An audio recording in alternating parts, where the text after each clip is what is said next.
एक बार की बात है, शहर में दो साइंटिस्ट दोस्त एक लैब में एक ऐसी दवाई बनाने की कोशिश कर रहे होते हैं जिससे कि मरने के बाद भी इंसान को जिंदा किया जा सके। डॉक्टर मनोज, आज अगर हमारा प्रयोग सफल हो गया तो हम इस दुनिया की पहली ऐसी दवाई बना लेंगे जिसे मरे हुए को भी जिंदा किया जा सकेगा। हाँ डॉक्टर रोहन, बस एक बार ये प्रयोग सफल हो जाए फिर हमें इस दवाई के मुंह मांगे पैसे मिलेंगे। चलो इस दवाई का इंजेक्शन इस मरे हुए चूहे को लगाकर देखते हैं। फिर वो मरे हुए चूहे को इंजेक्शन लगाते हैं। इंजेक्शन लगाते ही उस चूहे का शरीर जोर जोर से कांपने लगता है और तभी वो जिंदा हो जाता है। उन दोनों की खुशी का ठिकाना नहीं रहता। डॉक्टर मनोज, ये देखा तुमने, हमारा प्रयोग सफल रहा। अब हम इस दुनिया के सबसे अमीर आदमी बन जाएंगे। चलो जल्दी चलो, हमें इसके बारे में अपने सीनियर्स को बताना होगा। डॉक्टर मनोज रुको, ये क्या करने जा रहे हो तुम? अगर इस प्रयोग के बारे में यहाँ किसी को भी पता चल गया तो हमें कुछ नहीं मिलने वाला। कंपनी वाले सारा मुनाफा खुद खा जाएंगे, हमें कुछ नहीं मिलेगा। हम इस प्रयोग के बारे में किसी को नहीं बता सकते। तुम सही कहते हो, लेकिन हमें इस प्रयोग को अब किसी इंसान पर आजमाना होगा, तभी ये प्रयोग सफल होगा। सबसे पहले हमें ये लैब छोड़कर जाना होगा, यहाँ से बहुत दूर, जहाँ ये कंपनी वाले हमें ना ढूंढ पाए। फिर वो दोनों शहर छोड़कर एक गांव के पास जंगल में अपना कैंप लगा देते हैं। डॉक्टर मनोज, हमने कैंप तो लगा लिया, लेकिन प्रयोग के लिए इंसान कहाँ से लाए? हमें एक मरे हुए इंसान की डेड बॉडी चाहिए होगी। तभी दो दोस्त कालू और शामू साइकिल से वहाँ से गुजर रहे होते हैं। जंगल में उस कैंप को देखकर वो दोनों रुक जाते हैं। अरे शामू, यह जंगल में कैंप लगाकर कौन बैठा हुआ है? फिर वो दोनों उस कैंप के अंदर चले जाते हैं। वहाँ उन्हें वो दोनों साइंटिस्ट मिलते हैं। अरे आप लोग कौन है? आपको पहले कभी नहीं देखा। अरे हम लोग डॉक्टर हैं, सरकार ने हमें यहाँ भेजा है। हैजा की बीमारी पास के गांव में फैल गई है, इसलिए हम यहाँ इंजेक्शन लगाने आए हैं। अरे डॉक्टर साहब, ये तो बहुत अच्छी बात है। अगर आप चाहो तो हम आप दोनों को अभी इंजेक्शन लगा सकते हैं, नहीं तो बाद में लाइन लगा कर लेना होगा।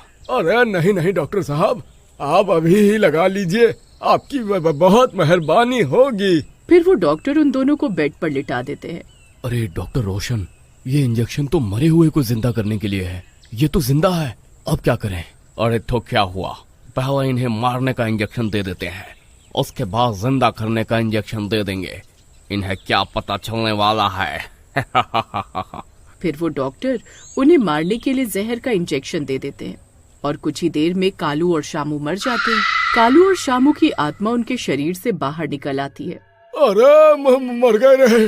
अरे शामू भाई, अरे अरे ये हमारे साथ क्या हो रहा है? इन कमबख्तों ने पता नहीं कौन सा इंजेक्शन लगा दिया हमें। अरे साइंटिस्टों, तुम्हारा नाश मिटे। अरे हैजा का इंजेक्शन बताकर कौन सा टीका लगा दिया रे? अरे अभी तो हमारी शादी भी नहीं हुई थी। वो दोनों साइंटिस्ट उन्हें देख तो नहीं सकते थे, लेकिन उनकी आवाज सुन पा रहे थे। हे भगवान, ये आवाज कहाँ से आ रही है? ऐसा नहीं हो सकता। डॉक्टर रोशन, कहीं ये दोनों भूत तो नहीं बन गए? देखो, तुम दोनों घबराओ नहीं, हमारे पास तुम्हें वापस जिंदा करने की भी इंजेक्शन है। हम अभी तुम दोनों को वापस जिंदा कर देते हैं। फिर डॉक्टर उन दोनों को जिंदा करने वाला इंजेक्शन लगा देता है। फिर वो दोनों कुछ पल इंतजार करते हैं, लेकिन कुछ भी नहीं होता। अरे डॉक्टर मनोज, इंजेक्शन तो ठीक से लगाया है ना, ये जिंदा क्यों नहीं हो रहे हैं? पता नहीं, अब तक तो इन्हें जिंदा हो जाना चाहिए था। लगता है हमारा ये टीका अभी इंसानों पर कारगर नहीं है। लगता है ये प्रयोग असफल हो गया। अरे नास मिटो, क्या खुसुर फुसुर कर रहे हो? अभी तक हम जिंदा क्यों नहीं हुए? तुम्हारे टीके ने काम क्यों नहीं किया? देखो, अब हमें माफ कर दो, हमारा प्रयोग असफल रहा। अरे साइंटिस्टों, तुम्हारा नाश मिटे। अरे प्रयोग करने के लिए तुम्हें हम ही मिले थे। अरे कालू भाई, अब हम क्या करें? फिर वो दोनों साइंटिस्ट वहाँ से भाग जाते हैं। तभी उन्हें दूर से भैंसे की आवाज सुनाई देती है और अगले ही पल वहाँ यमराज के दो दूत पहुँच जाते हैं। अरे मर गए रे। अरे शामू भाई, ये तो यमराज के दूत हैं। अरे ये हमें लेने आए हैं। चलो, धरती पर तुम्हारा वक्त पूरा हो गया। अरे मर गए रे। अरे दूत जी हमें छोड़ दो। अरे हम दोनों गलती से मर गए हैं। अभी वो साइंटिस्ट हमें कोई दूसरा इंजेक्शन लगाएगा तो हम ठीक हो जाएंगे। अरे हमें थोड़ी सी मोहलत दे दो। फिर वो दोनों यमराज के दूत उन्हें रस्सी से बांधते हुए पूरे रेगिस्तान में पैदल घसीटते हुए ले जाते हैं। उन्हें बहुत प्यास लगती है, लेकिन वहाँ एक बूंद भी पानी नहीं होता। अरे दूत भाई साहब, थोड़ा पानी तो पिला दो। अरे बहुत प्यास लगी है। अगर तुमने अपने जीवन में किसी प्यासे को पानी पिलाया होता तो तुम्हें यहाँ नदी दिखाई देती और तुम्हारी प्यास बुझ जाती, लेकिन तुमने जीते जी ऐसा नहीं किया होगा। अब प्यासे ही रहो। अभी तुम्हें 45 दिनों तक ऐसे ही धूप, जंगल और नदियों को पार करना है। फिर बहुत देर तक रेगिस्तान में चलने के बाद यमदूत उन्हें बताता है कि अब एक नदी आएगी। ये सुनकर वो दोनों बहुत खुश हो जाते हैं। अरे वाह वाह, नदी! शामू भाई, मैं तो वहाँ पहुँचते ही उसमें डुबकी लगा दूंगा।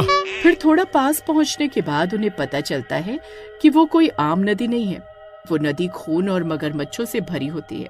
अब तुम दोनों को ये नदी पार करनी है। जल्दी तैर कर पार करो। अरे यमदूत जी, इसमें तो मगरमच्छ है। अरे हमें ये खा जाएंगे। अरे हम मर जाएंगे। हो। तुम दोनों पहले ही मर चुके हो, अब तुम नहीं मरने वाले। चलो जल्दी से नदी पार करो। फिर वो दोनों डरते डरते नदी के अंदर जाते हैं और उसे पार करने लगते हैं। अरे मर गया रे! अरे ये कम बखत मगरमच्छ तो मेरा पैर काट गया। फिर वो दोनों किसी तरह उस नदी को पार कर लेते हैं। शुक्र है इस नदी से छुटकारा मिला। यमदूत जी, और कितना दूर जाना है? हम यमलोक कब पहुँचेंगे? ज्यादा सवाल जवाब मत करो और चुपचाप चलते रहो।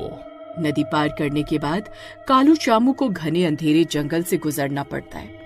थोड़ी दूर चलने पर एक घना जंगल आता है। अरे मर गए रे शामू भाई! अरे कितना डरावना जंगल है। अरे शामू भाई, वो देख, पेड़ से भूत लटक रहा है। अरे मम्मी! अरे जंगल में चारों तरफ डरावनी आवाजें, जंगली जानवरों की चीखें और पेड़ों से उल्टे लटके भूत दिखाई देते हैं। यमदूत उन्हें डांटते हैं। चलो आगे बढ़ो, यहाँ रुकने की इजाजत नहीं है। लेकिन कालू डर के मारे वहीं बैठ जाता है और भूतों को देखकर आगे नहीं बढ़ता। तभी यमदूत उन्हें एक डंडा मारते हैं। अरे मर गए रे! अरे यमदूत जी, थोड़ा आराम से मारो। फिर वो दोनों किसी तरह उस जंगल को पार कर लेते हैं और अगले 44 दिनों तक यूं ही डरावने जंगलों, रेगिस्तानों और खून की नदियों को पार करते हैं। अरे यमदूत जी, अब तो प्यास के मारे जान जा रही है। और कितनी देर लगेगी यमलोक पहुंचने में? बस हम पहुंचने ही वाले हैं, थोड़ा वक्त और। फिर कुछ देर में उन्हें दूर यमलोक का दरवाजा दिखाई देता है। वो देखकर उन दोनों की खुशी का ठिकाना नहीं रहता। अरे वाह वाह, आखिरकार हम पहुंच ही गए। अब सबसे पहले मैं अपने कमरे में जाकर नहाऊंगा और फिर बहुत सारा खाना खाऊंगा। अरे यमदूत जी, यमलोक में स्विमिंग पूल भी है क्या? अरे मूर्ख इंसान, ये कोई होटल नहीं है, यह यमलोक है। यहाँ सबके पापों का हिसाब होता है। तुम दोनों अब ये सोचो कि तुमने क्या क्या पाप किए हैं, क्योंकि यहाँ हर पाप की अलग सजा मिलती है। अरे मर गए रे! अरे कालू भाई, हम दोनों ने तो कोई पुण्य नहीं किया है भाई। अब हमारा क्या होगा? अरे मुझे लगता है हमारी शामत आनी तय है भाई। फिर यमदूत उन्हें यमलोक के अंदर ले जाते हैं। वहाँ एक बहुत बड़ी सी कढ़ाई होती है, उसके नीचे आग जल रही होती है। अरे शामू भाई, अरे वो देख, कढ़ाई लगाई हुई है, लगता है समोसे तल रहे हैं। अरे आज के रात के खाने का प्रोग्राम चालू है। तभी उन्हें लोगों के चीखने चिल्लाने की आवाज आने लगती है। अरे बेवकूफ कालू, अरे इस कढ़ाई में समोसे नहीं, इंसानों को तल रहे हैं। अरे अब हमारा क्या होगा भाई? अगर आप जानना चाहते हैं कि कालू और शामू के साथ आगे क्या होता है। तो कमेंट बॉक्स में पार्ट 2 के लिए कमेंट करें और लाइक करना ना भूलें।